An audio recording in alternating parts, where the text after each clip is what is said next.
Roger, welcome back to Coming Arms channel.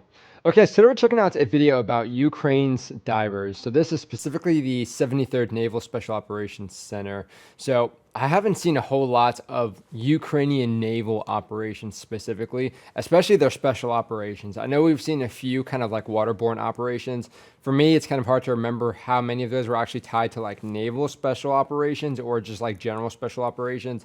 But I'm super excited to see this. There's been a couple of videos that were recommended to me about these divers, but this seems the most comprehensive, and it does have some pretty solid English subtitles, which always help. Now, the YouTube channel does seem familiar. I think we've checked out another video from this channel before, but kind of clicking through it, it looks like it's really, really high quality, and a lot of y'all are recommending this. So, I mean, Naval Special Operations, it is a very specific type of operation. Just waterborne operations involve a lot of complexity, especially when you're talking about special operations and kind of raid operations.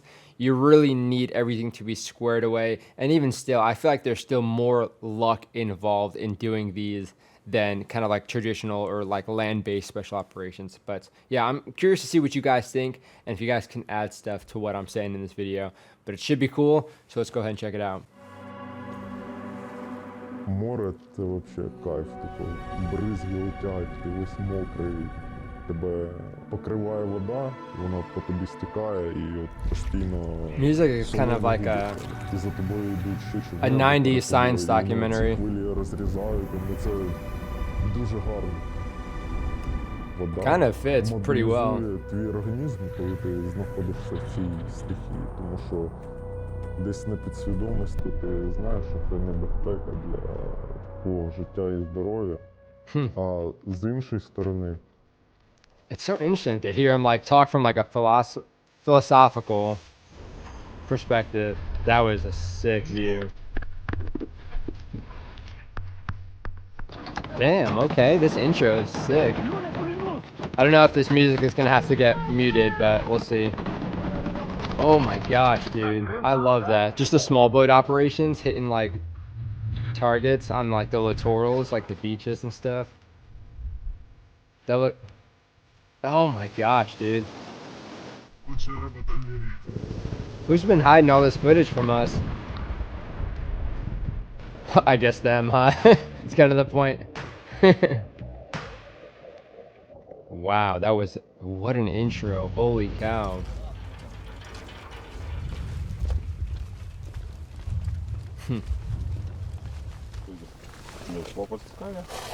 It's so trippy because I've been to the Black Sea, but in very different circumstances.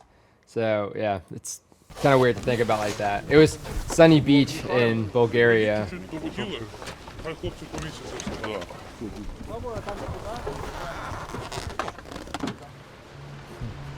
Ти йдеш вночі, там штормить, твій човен там кидає, ти по тому човні і ледве тримаєшся. You gotta have some guts to do something like that. Тримаєш спорядження.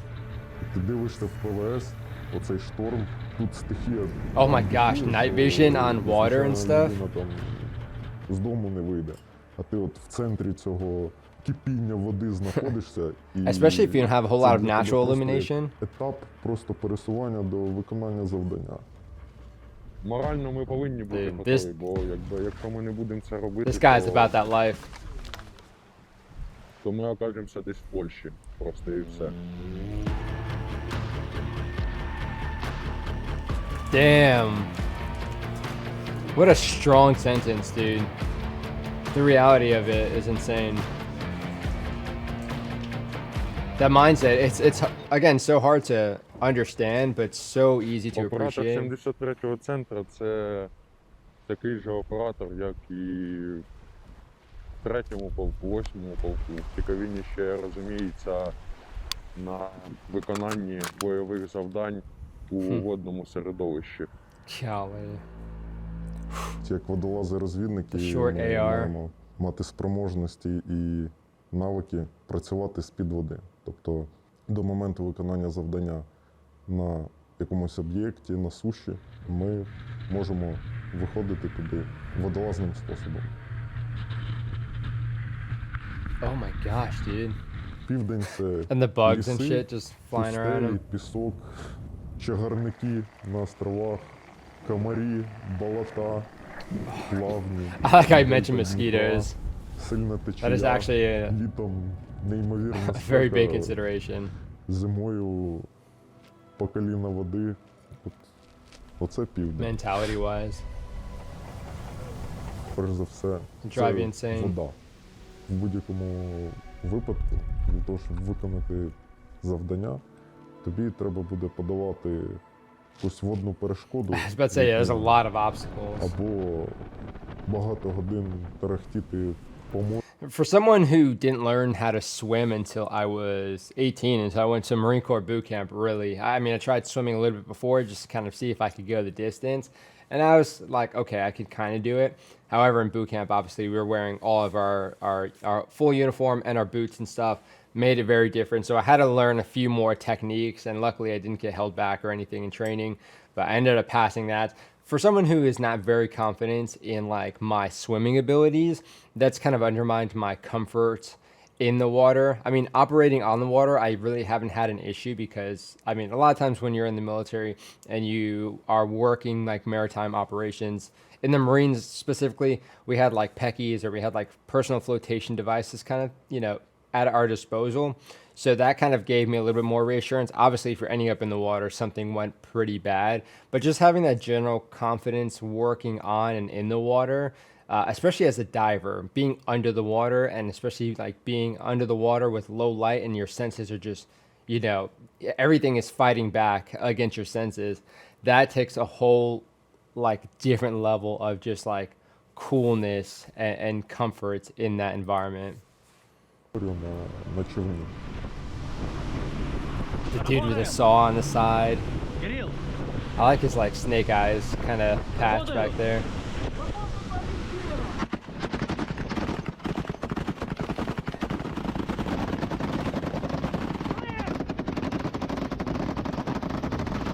Fuck yeah.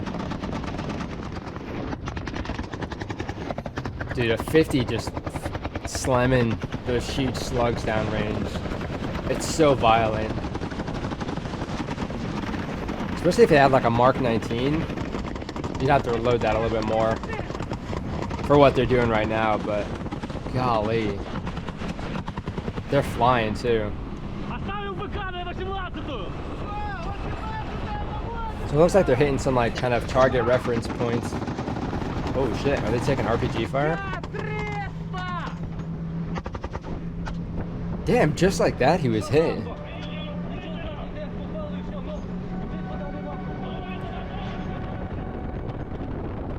I hope he was alright.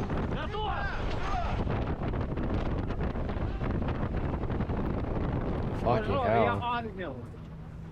Получив поранення біля 18-ї точки, одним одиночним, чітким.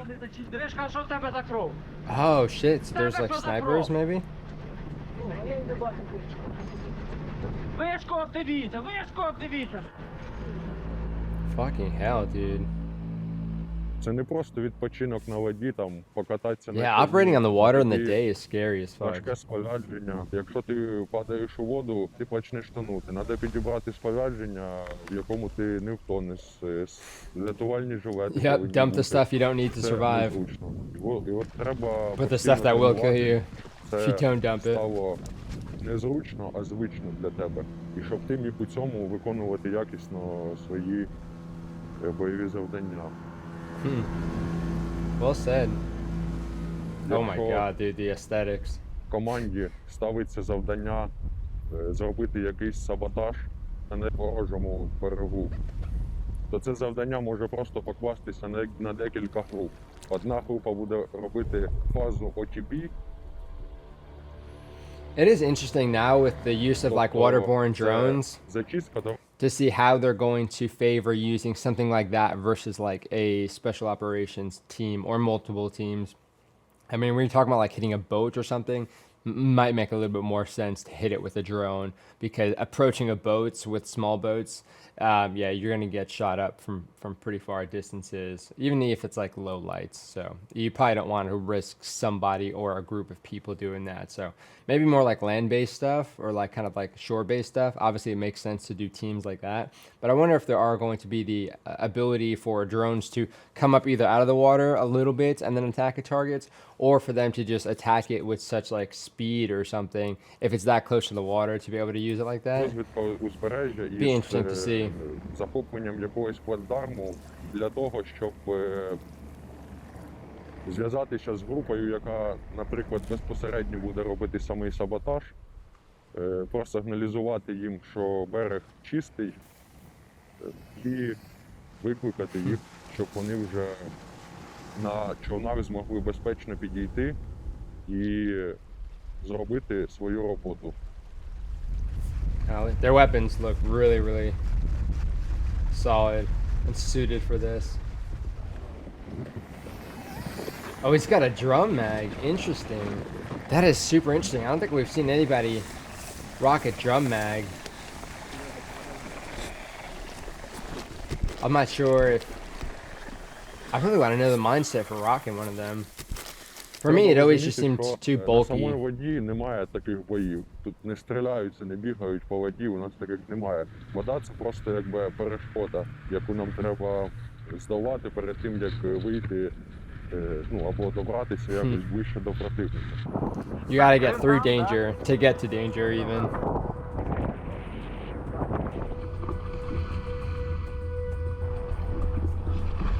It's all super perilous. Again, just dumping your body in the water with all this like tactical gear on. Після води починається my суша, gosh. а на суші ми повинні діяти так само, як і діє і 8-й полк, і 3-й полк. I'm not familiar with those units. Oh, nice. Oh, that's so cool. I bet even like their signals kind of radiation or emissions must be like pretty well in check, because we've seen it where, I mean, just like Task and Purpose was doing like a journalist mission in Ukraine, and they knew like almost right away that there's like an American journalist in like that territory. So it must be like pretty interesting to kind of see the amount of consideration these guys go through, or the amount of like specialized equipment to kind of keep those emissions low, so people aren't aware of where they're operating. Тут була така неоголошена тиха війна на Кімбурській і Тендрівській косі, про яку ніхто там не чув, не знав. Виконували задачі такі, як фрогмени в 40-х роках, десь там на Омаха-Біч або там в Тихому океані, десь біля якихось японських островів. Така досить специфічна місцевість. Це маленький клаптик суші з піском. Все остальне — це вода. По щиколотку, потім по коліно, по пояс, потім виходиш знову dude, на суд, the потім thermals. знову вода. Oh my Місцями God, they're right просто йдеш, there. де води тобі по груди. Ну і дуже довгий час ми No там працювали на дуже широкій смугі фронту. Holy І дуже shit, багато dude. досвіду ми набрались під час цієї Oh, look, they got- операції. Nice, man. So they have like a support by fire kind of set up here. So these guys are suppressing these, and while this dude's just flanking цієї them. операції. В таких Really, умовах, в really яких ми small team працювали там, things. цього Holy не можна cow. поїхати десь навчитись на якомусь Those guys did курсі not know who was чи, hitting them. не знаю, в якомусь навчальному закладі або видавати в Fuck, школі. just the terror of going against some frogmen coming on the water like that.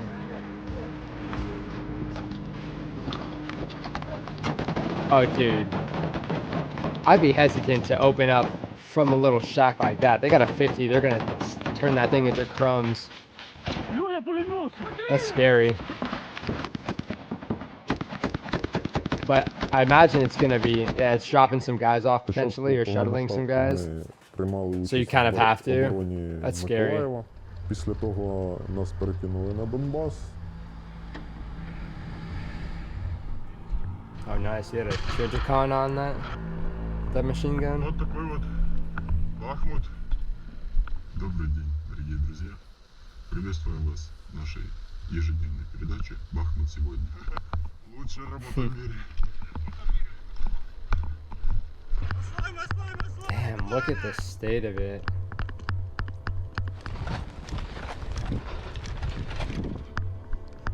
Was that like swan art? Just the contrast between that and like everything else. рубежи, да? Вон наш стоїть там. Держу. So I wonder what percentage of like their operations are like usually sabotage or raids from the water versus maybe longer kind of sustained operations like this on land. Лёгкий. Вон там возле гаража был красного.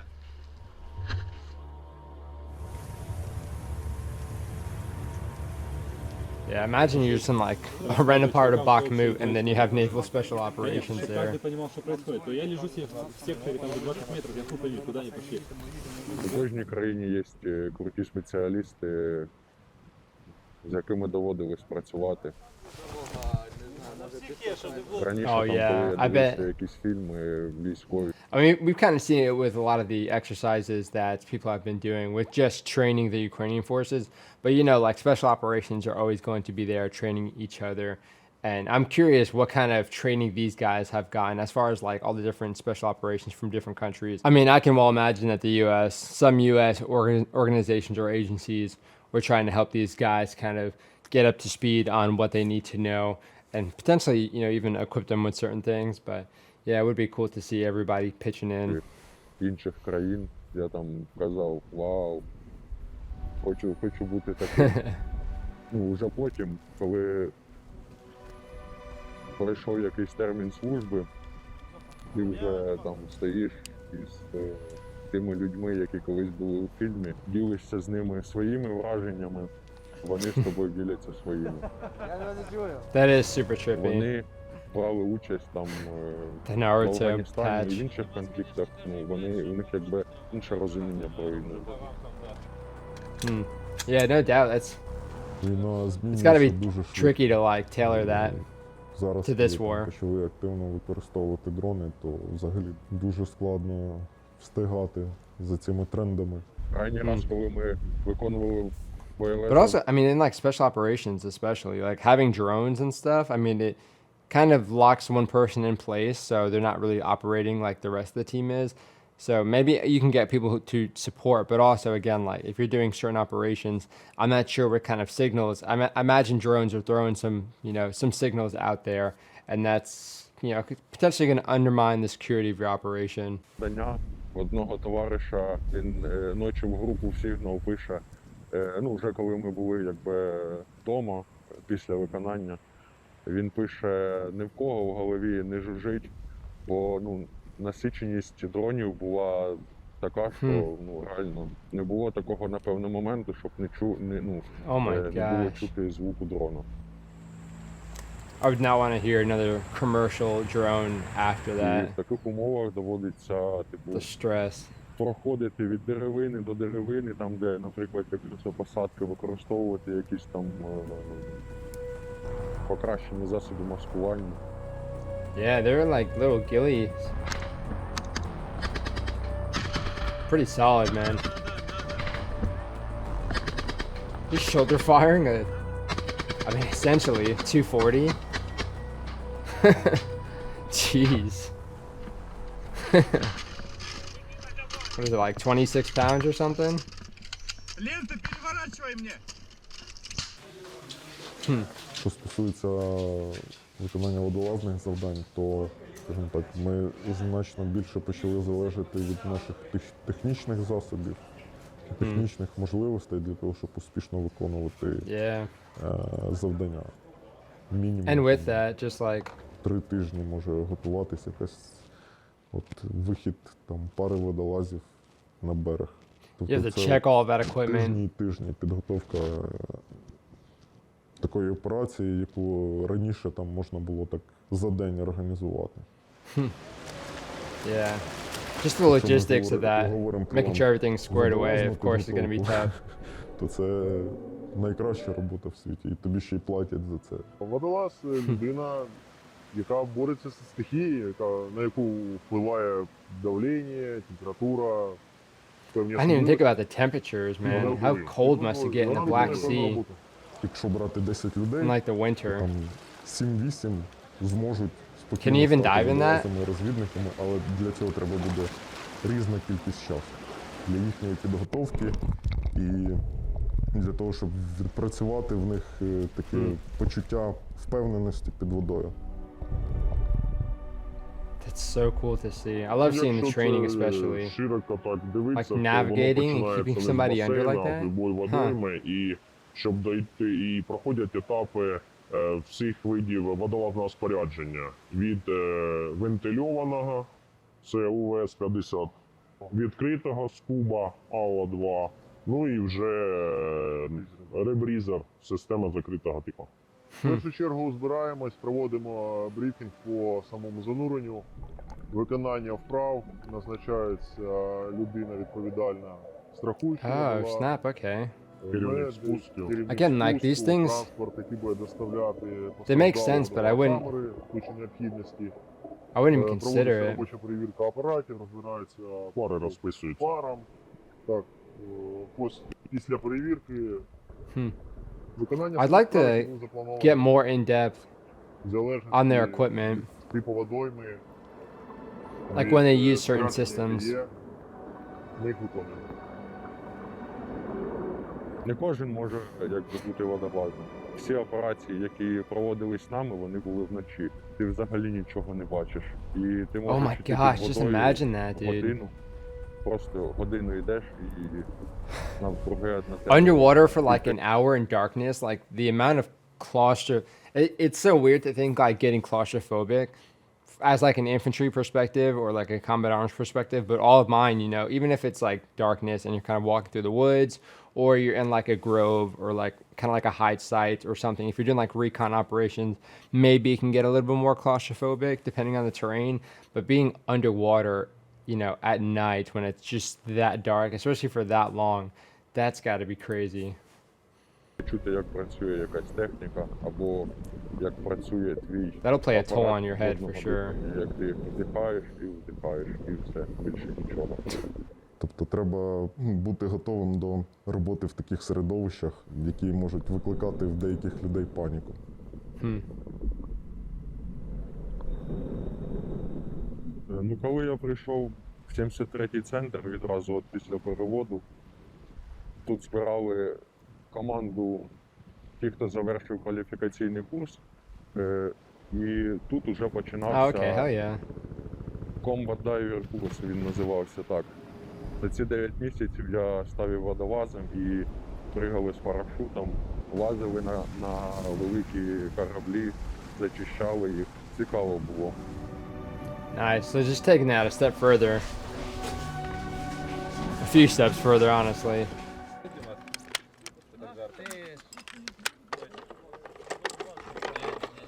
Oh my god, it's like ASMR.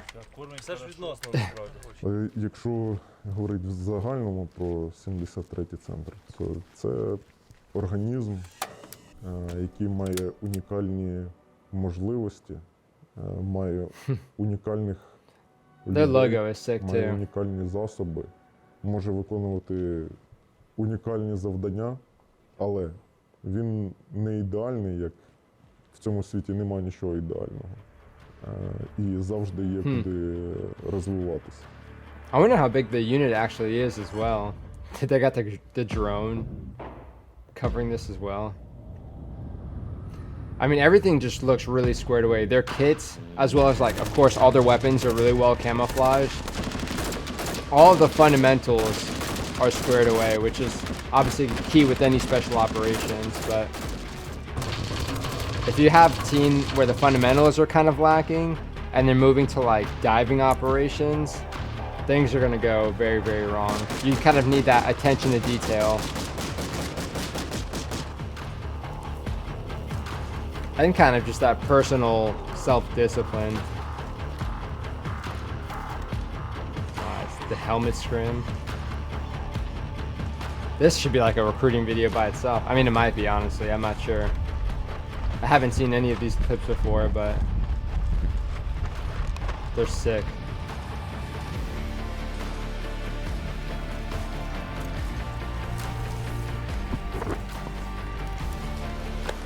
Nice.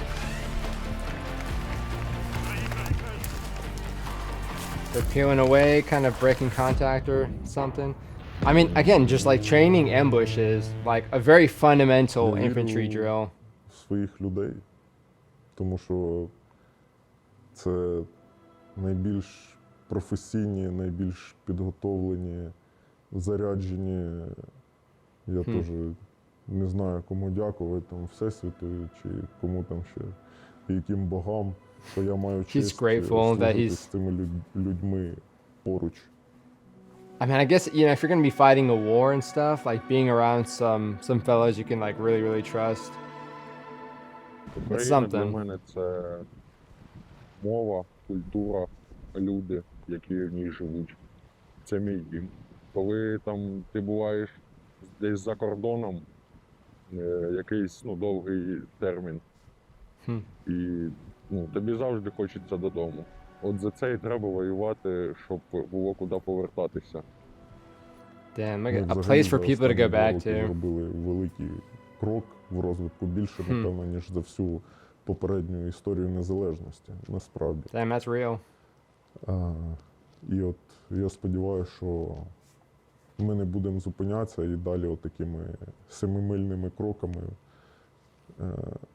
будемо розвивати цей організм. Hell yeah. The way that they speak, again, you can kind of tell like the caliber. They're just very intelligent, very considerate in what they're doing and saying. It's like a mental discipline as well as physical.